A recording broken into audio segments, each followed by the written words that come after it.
I like my job. I had been involved in EMS previously, running on an ambulance, and I enjoyed that. And as I'm getting a little bit older, the lifting and that kind of things is difficult. It was a way to stay in EMS and not have to do some of that anymore. The difficult things, I think, would be the fact that you don't always know the outcome.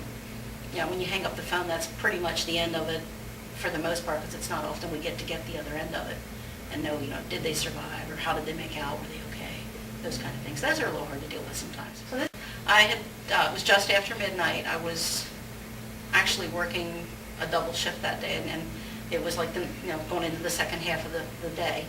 And it was just after midnight, got a call, and it was a gentleman on the phone who had said he was trapped in a piece of equipment in the quarry, and I lost his connection.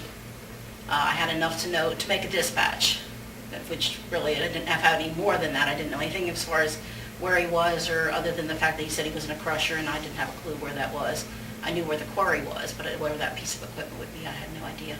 I lost the connection. We went ahead and made the dispatch, attempted to call him back. It took several attempts to get him back on the phone.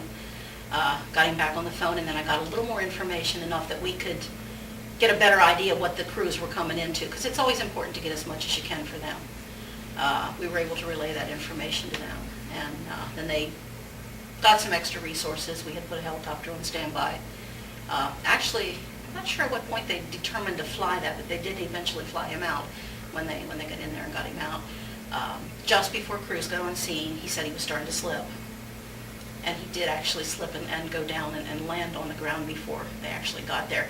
But we were on the phone long enough that when they were coming into the facility, like, he could yell, and we could tell them that, you know, I could hear them coming in. You know, we heard them in the background. We knew that they were close because they were trying to locate him. He wasn't in a visible location. I really don't have a concept of where he was for sure, but it was, you know, they had to get to him by sound, by you know, the calls that he was making out and the calls that they were making. And I could hear via my phone or his phone the crews coming in.